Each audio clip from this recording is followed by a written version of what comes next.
प्रकाशित वाक्य के खुलासा कार्यक्रम में हार्दिक स्वागत है।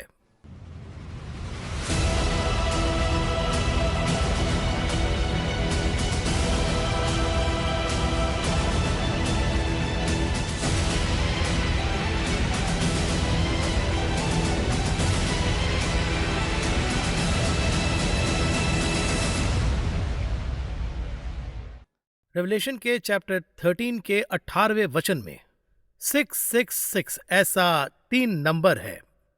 इसके बारे में बहुत सी बातें कही गई है।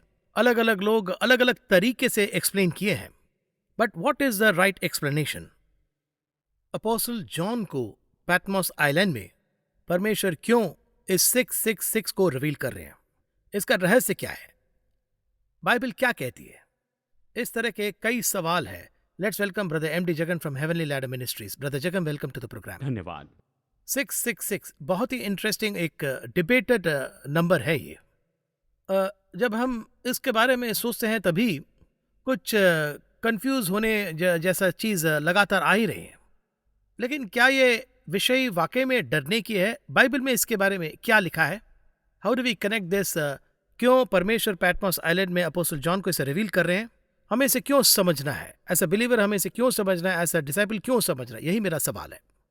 पहले तो इसके बारे में बहुत से विचार हैं और बहुत से एपिसोड में मैंने कहा है प्रकाशित वाक्य में विचार काम नहीं आएंगे। केवल प्रकाशित वाक्य में ही नहीं, प्रभु वचन पर कोई विचार नहीं करना है, हमें अपनी तरह से इसका अर्थ नहीं लगाना है। अब ये 666 को ले ले तो इसके बारे में ऐसे बहुत से अलग अलग विचार चल रहे हैं। ये कौन है 666? इसको लेकर इसके पीछे बड़ी कहानी बताई जा रही है।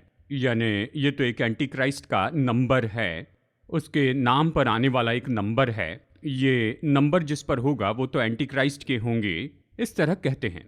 तो इसको लेकर वो बड़े हॉरर वाले विषय, डराने वाले विषय लोगों को बताते हैं कि ये बहुत ही बुरा नंबर है, इस तरह से वो बताते हैं।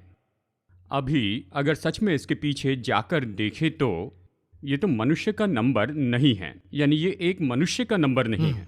ये क्यों नहीं है? इसके पीछे बहुत से कारण हैं। पहला एक कारण मैं बताता हूँ। ये प्रकाशित वाक्य 13-18 में बताया है, रेवलेशन 13-18 में है जी। वचन 18 में देखें तो ये किसका नंबर है, इस बात पर थोड़ा अनुमान लगा सकते हैं। ज्ञान इसी में है, जिसे बुद्धि हो वो इस पशु का अंक जोड़ ले, क्योंकि वो मनुष्य का अंक है।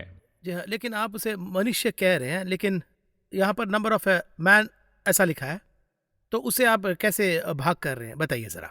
नहीं, अगर यहाँ पर देखें तो पशु का अंक दिया गया है। देखिए यहाँ पर क्या कहता है। यहाँ पर this calls for wisdom, let the one who has understanding calculate the number of the beast for it is the number of a man, ऐसा लिखा है। Number of the beast for it is the number of man, मतलब यानी मनुष्य को दिया हुआ एक नंबर जी। लेकिन ये तो पशु का नंबर है। ये साफ हो गया है। इस पशु के अंक के लिए हमें पशु कौन है ये देखना होगा। अब इस पशु में एक छोटा कंफ्यूजन है, ये मैं बता सकता हूँ। अध्याय 13 वचन 9 में ये पशु कौन है ये बताया गया है। वहां पर स्पष्ट है। यानी यहाँ पर जो पशु है वो समुद्र से उठ के आने वाला पशु है। समुद्र से उठकर आने वाला ये पशु कौन है पूछे तो दानियल में अध्याय 7 में वचन 23 में हम देखते हैं ये जो पशु है ये तो एक साम्राज्य है, सरकार है। चौथे जंतु का अर्थ है इस भूमि पर चौथा राज्य है। यानी अगर आप ये पूछे कि दानियल की किताब में ऐसे क्यों चले गए हैं, देखिए अध्याय 7:3 दानियल 7:3 में तब समुद्र में से 4 बड़े बड़े जंतु निकल आए, ये कहता है। इसलिए हम इसकी व्याख्या में चले गए क्योंकि इसका जवाब यहाँ पर है। तो समुद्र में से एक पशु उठकर आ रहा है, तो इसका अर्थ है एक शासन आ रहा है, लोगों के बीच में से ये शासन है। तो अभी हम वचन 18 को देख रहे हैं, लेकिन अध्याय 13 वचन 9 में भी ये पशु समुद्र से आ रहा है। तो अभी आप देखिए, जिसे बुद्धि हो वो इस पशु का अंक जोड़ ले, इस तरह कहता है। तो पशु कौन है? साम्राज्य, ये एक शासन राज्य है। उस राज्य के हिसाब का अंक लगा लिया गया है। वो मनुष्य का हिसाब था, इस तरह से कहता है। क्यों वो मनुष्य का हिसाब है इस तरह से पूछते हैं? ये किसी मनुष्य का, ये इसका अर्थ नहीं।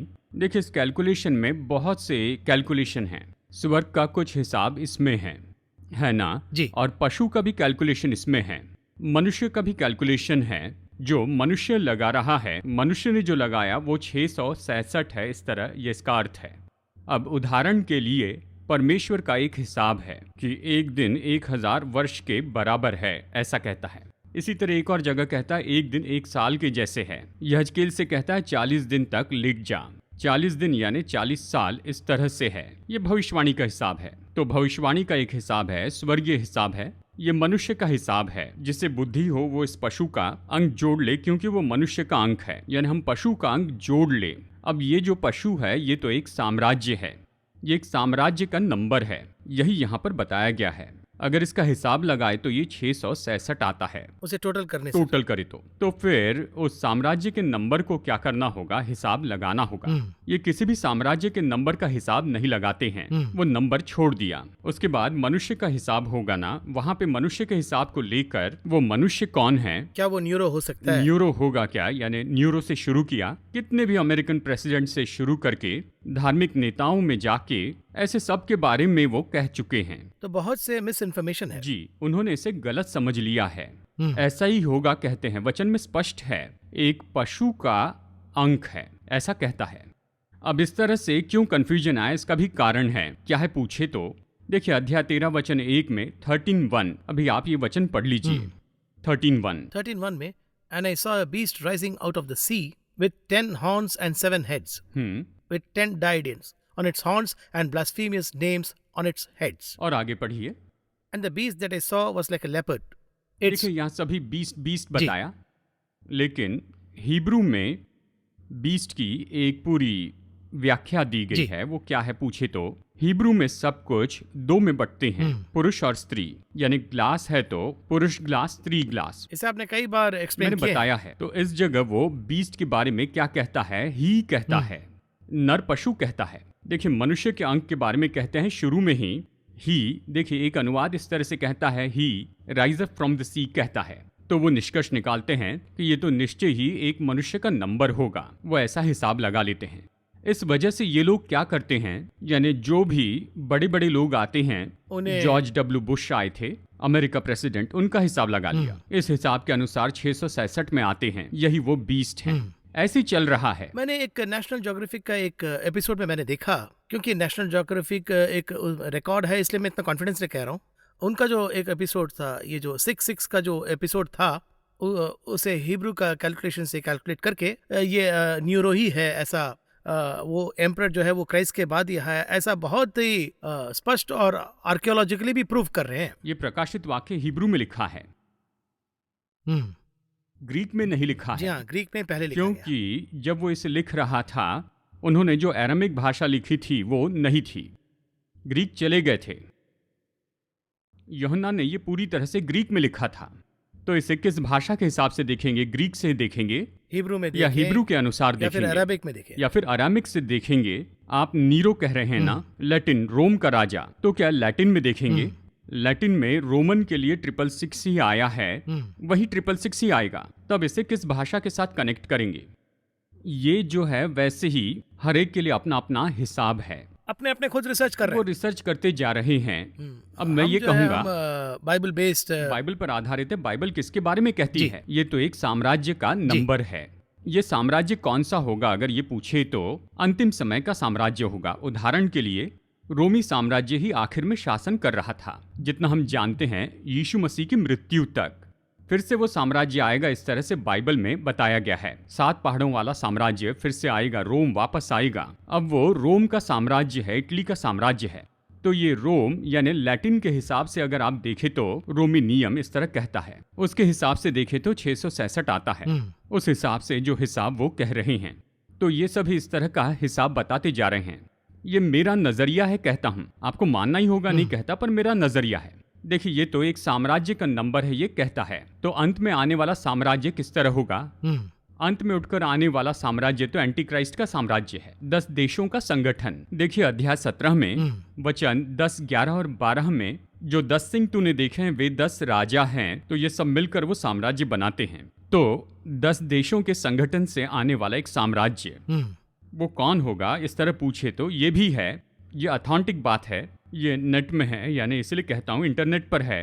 वेस्टर्न यूरोपियन यूनियन कहते हैं, यूरोपियन यूनियन नहीं, western European union. Western European union short form में कहे तो WEU इस तरह लिखते हैं।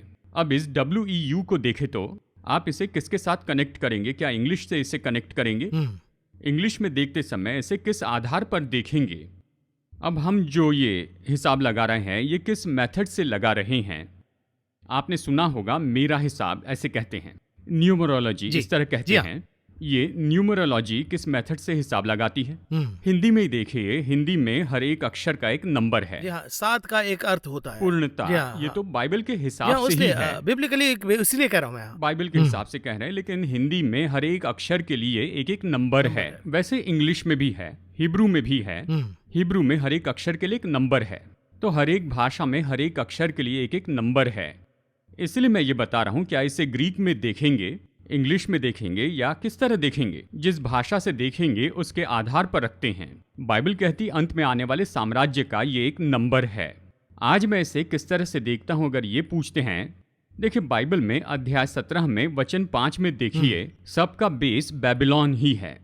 मेरा अनुमान है कि बेबीलोन में ही ये सब कुछ शुरू हुआ है। यहाँ तक कि आज भी मेरा अनुमान है, न्यूमरोलॉजी कहता है उसका नाम क्या है, चैल्डियन मेथड कहते हैं। न्यूमरोलॉजी को देखें तो चैल्डियन मेथड मानते हैं। इसमें दो है, लॉगरिथमिक मेथड, चैल्डियन मेथड भी है। दुनिया में ज़्यादातर लोग अपनाते हैं चैल्डियन मेथड। इस चैल्डियन मेथड में इसके अक्षर है A से Z तक, इस तरह से। A को एक नंबर है, Z को एक नंबर है, सबका एक नंबर है। A को 1, B को 2, C को 3, D को 4, E को 5, F को 8, W, U, V, इन सभी को 6 ऐसा निर्धारित किया हुआ है। इसे देखते वक्त चैल्डियन मेथड से ही इसका वो हिसाब लगाते हैं। पूरी दुनिया में जो देखते हैं चैल्डियन मेथड से देखते हैं। हिब्रू में अगर देखने वाले हैं तो उसके लिए अलग अंक है, उसमें देखना होगा। इसलिए ये दुनिया भर में देखा जाने वाला तरीका है। तो आज देखने का जो तरीका है अगर पूछे तो वो चैल्डियन मेथड ही है। चैल्डियन मेथड से आने वाला एक साम्राज्य, उस साम्राज्य के लिए आपको देखना होगा। उदाहरण के लिए WEU कहाँ है? W के लिए 6 आता है चैल्डियन मेथड में। EU के लिए देखिए, E के लिए 5 है, U के लिए 6 है, यानी 656 संख्या आती है। हो सकता है कि इस साम्राज्य का आगे नाम बदल दे, क्योंकि यूरोपियन यूनियन का शुरुआती नाम था यूरोपियन इकोनॉमिकल कमेटी, EEC कहते थे। उस हिसाब से देखे तो 556 आता है। लेकिन WE के हिसाब से देखा जाए तो ये तो 656 आता है। अगर भविष्य में ये वेस्टर्न वर्ल्ड यूनियन में बदलता है तो 666 आएगा। यही अंक का हिसाब लगाने का एक तरीका है, दुनिया भर में विश्वसनीय और अपनाए जाने वाला तरीका है। तो इसी आधार पर आने वाला एक साम्राज्य है। अब इस हिसाब से वचन 17 पढ़ते हैं तो कि उस पशु के उसके नाम की छाप लेंगे, उसके नाम की संख्या की छाप लगाएंगे। यह आने वाला साम्राज्य है।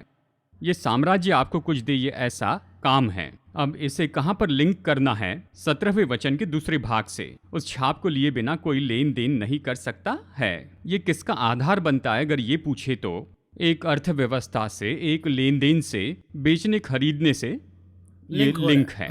उसी समय में एक साम्राज्य की मुहर इस लेन देन में आती है और इस साम्राज्य का नाम आता है, उस साम्राज्य का नंबर आता है। तो चलिए अभी इसे ऐसे ही रख देते हैं, एक तरफ रखते हैं। तो चलिए अभी हम यहाँ पर अलग करेंसी को देखते हैं। अभी अमेरिका को देख लिए, उदाहरण के लिए कहता हूँ अमेरिकन करेंसी। उनकी फेडरल बैंक में देखिए अमेरिकन नोट यानी डॉलर में देखिए यूनाइटेड स्टेट्स ऑफ अमेरिका है, ये एक देश का नाम है ना। और फिर आप देखिए उस पर किसी पशु का चिन्ह होगा, उकाब है, उकाब का चिन्ह है। दूसरी बात, तीसरी बात, उसको दिया हुआ एक नंबर। देखिए उनके नोट पर एक नंबर होता है ना जी। अगर आप इसे इस तरह से ले तो इस वचन के लिए क्या होगा? मैच हो जाएगा, ये उससे मिलना ही है। आप चाहे किसी भी देश में जाइए, हर कंट्री में ऐसा ही है। देखिए हर एक देश में उस देश का एक नाम है और उनके देश के पशु का चिन्ह है और फिर उसी के साथ एक नंबर है। इसके बिना कोई लेन देन नहीं कर सकता है। ऐसा जब कहा जाता है, ये तो एक करेंसी के बारे में ही, ये एक साम्राज्य की है।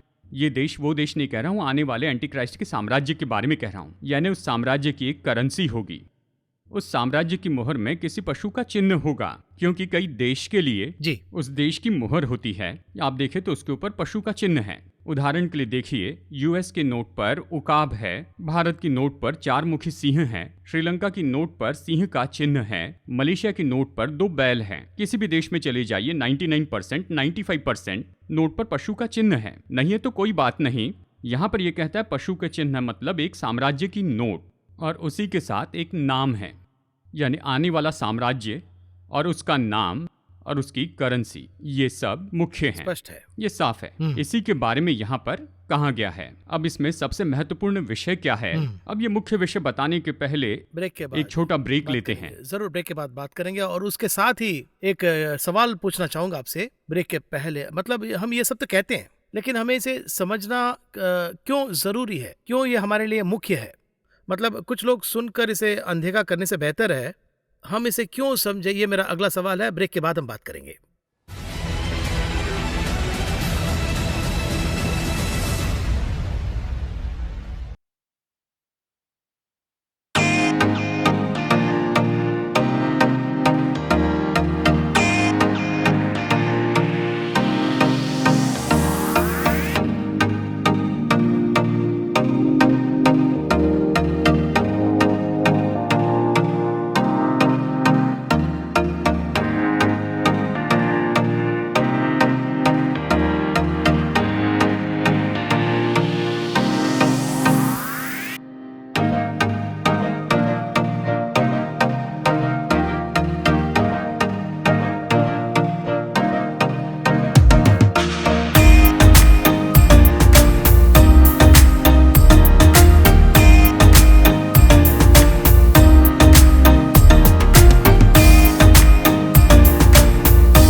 रेवलेशन 13 चैप्टर के 18 वर्स का 666 के बारे में हम बात कर रहे हैं। बहुत सी इंटरेस्टिंग बातें हैं, ध्यान से सुनिएगा। ब्रदर जगन, ब्रेक से पहले हमने ये कहा, आपने इसे बेसिकली कैसे अंडरस्टैंड करना ये बताया, बट मेरा एक और सवाल ये है कि हम इसे ऐसा क्यों लें कि कोई और इसे कह रहा है? ये तो बाइबल में ही है, इसका आंसर भी है। अगर हम इसे नहीं समझ पाए तो कहाँ प्रॉब्लम होगी? हम क्यों इसे समझे, फंडामेंटली इसे हम क्यों समझे, इसके लिए भी अगर आप एक्सप्लेन करेंगे तो अच्छा होगा। अब देखिए, इसमें सबसे महत्वपूर्ण बात यह है, ये जो है हमारे समय में इसका कोई भी काम नहीं है। तो मुझे इसे क्यों समझना है? इसे क्यों समझना चाहिए? जब इसके कार्य चलते रहते हैं तब, प्रिलिमिनरी वर्क्स कहते हैं ना, शुरू के दौर के काम जब होते हैं तो उसे समझना है। क्योंकि देखिए, अंत में एक तानाशाह का साम्राज्य आएगा, यानी इस भूमि पर बड़ा क्लेश काल शुरू होने वाला है। उसके पहले यीशु आ जाएंगे और हमें लेकर जाएंगे, इस तरह से बाइबल हमें बताती है। तो ये सब जब चल रहा है तो मेरा विश्वास क्या है, प्रभु आप जल्दी आ जाइए। क्योंकि यीशु के चेले पूछ रहे थे, प्रभु आपके आगमन का चिन्ह क्या होगा? मत्ती 24:3 में उन्होंने पूछा। उनके पूछने पर यहाँ यीशु उन्हें कुछ चिन्ह बताते हैं। कौन से चिन्ह बताते हैं? अब तो 2000 साल हो गए हैं, जब ये चिन्ह देखता हूँ तो वो वापस आएंगे, ये विश्वास मुझ में रहता है, जिससे मैं मायूस नहीं होता हूँ। लेकिन क्रिटिक्स ये कहते हैं कि यही बात तो बार बार कह रहे हैं, उनके लिए भी जवाब तो है। वो कहेंगे सर बाइबल बताती है। अच्छा, वो भी बाइबल में? ये भी बाइबल में है। दूसरा पत्रस अध्याय 3 वचन 3 में देखे तो, अंतिम दिनों में हंसी उड़ाने वाले आएंगे, कहेंगे उसके आने की प्रतिज्ञा कहाँ गई? क्योंकि जब से बाप दादे सो गए सब कुछ वैसा ही है, ये भी बताया है। ऐसे आलोचना करने वाले आएंगे, ये अंतिम समय होगा। ये एक चिन्ह है। तो ऐसे भी बहुत से लोग पूछते हैं। तो देखिए, अब हम यहाँ पर क्या देखते हैं, हम ये सब क्यों देख रहे हैं? ये कहे तो इसके कार्य जब शुरू हो जाते हैं, अंतिम समय यानी एक बुरा समय आ रहा है जो कि करीब ही है। तो हमारा ये प्रिपरेशन को भी बदलना है, हमारी तैयारी के लिए। और फिर प्रभु आने वाले हैं, मैं उनसे मिलूंगा, मैं उठाया जाऊंगा। देखिए, अध्याय 7 के पहले ही आगमन आ गया है। बाइबल के हिसाब से यीशु 7वें अध्याय के पहले कलीसिया को उठा लेते, ये बताया है। 8वें अध्याय में क्लेश काल शुरू हो जाता है, और ये कहाँ तक है? ये तो 19वें अध्याय तक है। अध्याय 16 में ये बहुत ज्यादा है। तो इसे क्यों देखना है? आने के बाद भूमि का कुछ भी हो, क्या करना है वो आकर जी। हमें ले जाएंगे, बाकी जानने की जरूरत नहीं, ऐसे नहीं कहते हैं। वो क्या कहते हैं, ये सब होने वाला है इसलिए तुम इसमें नहीं जाना, ये सब होने वाला है, दुनिया का अंत होगा, ये एक इंफॉर्मेशन है, ये सब हो रहा है और फिर इसके बाद बदलाव है, मैं तैयार होता हूँ, ये सब होगा, इस तरह से कहते हैं। तो अभी ये सब कुछ जानना आपके लिए क्यों जरूरी है? अब ये जो समय काल है ये तो आने वाला है, अब इसका कार्य तो अभी शुरू हो चुका है। देखिए उदाहरण के लिए मैंने ब्रेक के पहले कहा था कि एक मुख्य विषय बताऊंगा, वो क्या है।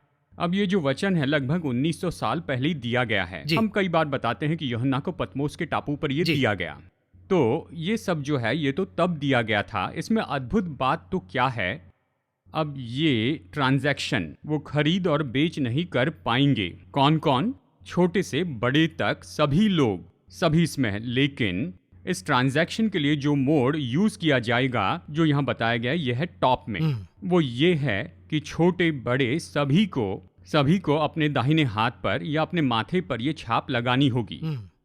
जिसमें बुद्धि हो वो उस पशु का अंग जोड़ ले, प्रभु ये कहते हैं। देखिए अब ये मार्क ऑफ द बीस्ट जो है ये तो साम्राज्य का मार्क है, ये कहाँ दिया जाएगा? दाहिने हाथ या माथे पर इम्प्लांट किया जाएगा, इस तरह वचन कहता है 2000 साल पहले ही। लेकिन आज जो आप डिजिटल करेंसी देख रहे हैं ना, आप जानते हैं ना, वर्ल्ड वाइड, अब इस करेंसी का मूल्यांकन यानी इसकी जो कीमत की जो बढ़ोतरी है, इसे आप देखें तो शुरू में कुछ भी बदलाव नहीं थे। पहले तो लेन देन का तरीका था, मैं नमक देता हूँ आप दाल दीजिए, मैं चावल देता हूँ आप सब्जी दीजिए, इस तरह सब लोग उनके पास जो है वो देते थे और जो चाहिए वो खरीदते थे।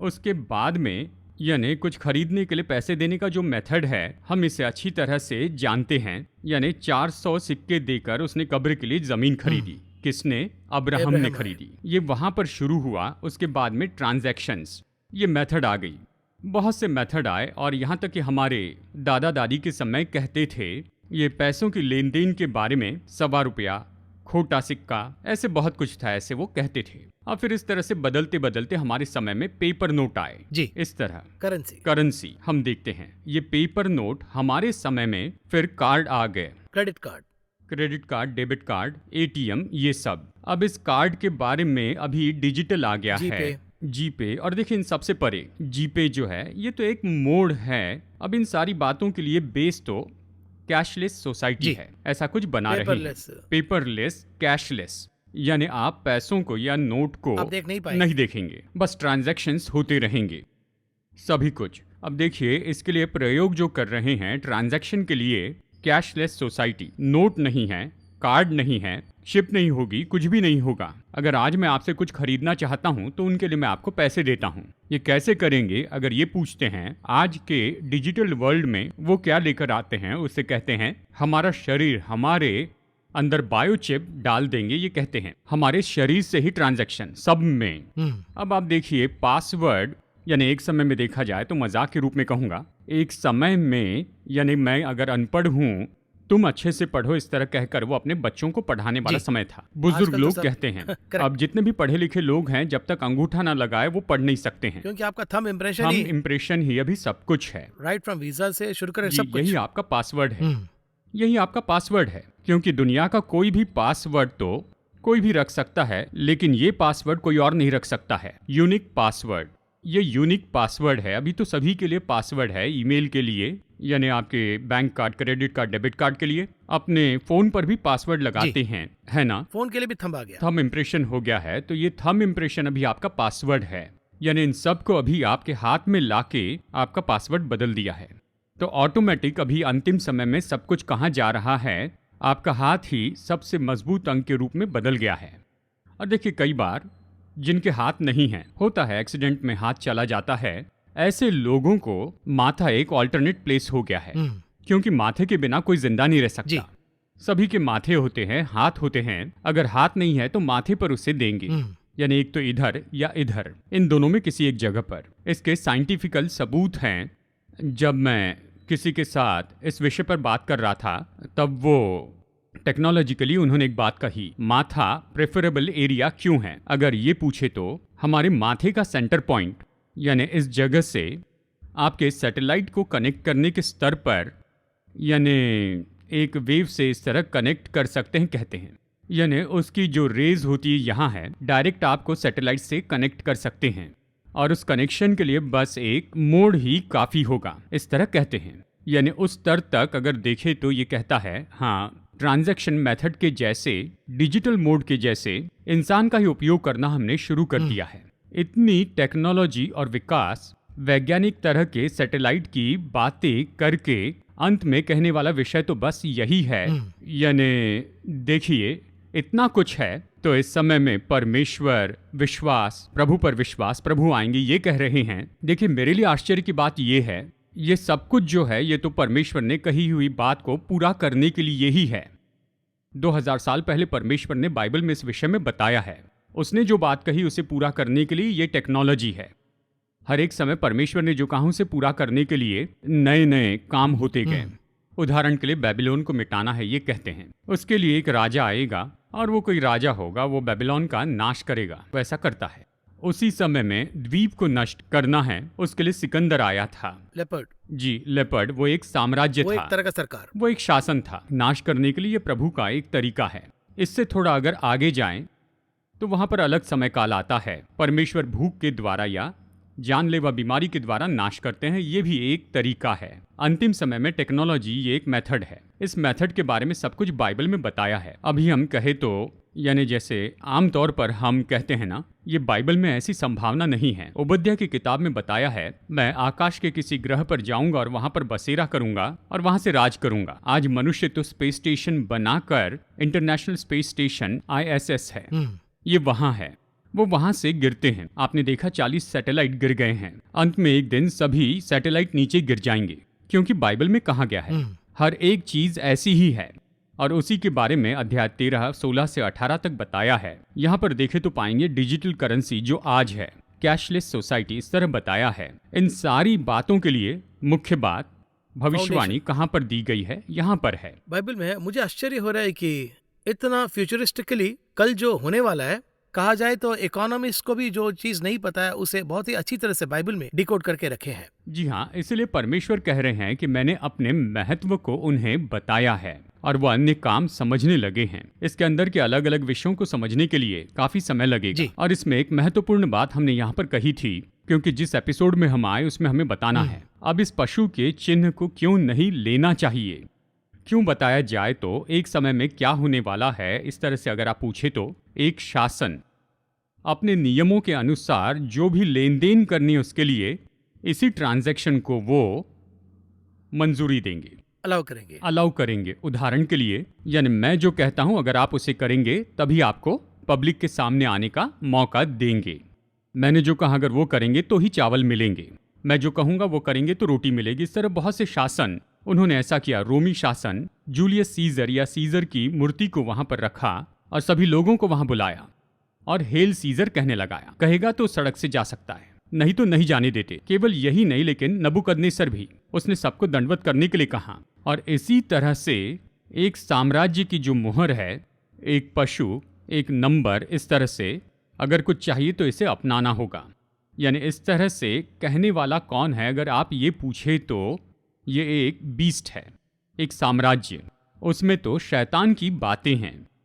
यानी बहुत ही क्रूरता से संसार को नाश करने के लिए, देखिए ऐसे बहुत से लोग आए हैं। हिटलर के बारे में आप देख सकते हैं, ऐसे स्वभाव वाला व्यक्ति वहां पर आएगा और इसीलिए उसे बीस्ट कहा गया है, साम्राज्य को बीस्ट कहा गया। अब इससे थोड़ा और आगे जाकर मैं कहता हूं उसका नंबर भी 666 होगा, साम्राज्य का नंबर भी 666 होगा। यही इस वचन में बताया है। कुछ भी हो, सीधा देखे तो ये साम्राज्य का नंबर है। इससे डालने से क्या होगा, अगर देखे तो अगर आप हमारे नियमों के अंतर्गत आते हैं तो आप लेन देन कर सकते हैं, तो हम आपको इस ट्रांजैक्शन के योग्य बनाएंगे, आप खुशी से जी सकते हैं। अब उसके कानून क्या हैं? यीशु का इनकार करना होगा। इतिहास में कई जगह ऐसे हुआ है, पर आगे यीशु का इनकार करोगे तो हम तुम्हें ये देंगे। इस तरह बहुत से देश हैं। क्या अभी से वो ऐसा करेंगे? जी हाँ, अभी भी कई देश ऐसा ही कर रहे हैं। कई देश में चर्च ना हो इसलिए उन्हें मार पीट रहे हैं। ये दुनिया भर में बदल जाएगा। तो ऐसे जब ये होगा, यानी उसे अपनाकर यीशु प्रभु नहीं ऐसा कहेंगे तो जो चाहिए लीजिए, यीशु प्रभु है कहेंगे तो नहीं मिलेगा। यानी इस तरह का वो समय होगा जिसमें इतना क्लेश होगा। हिटलर ने यहूदियों को सताया था।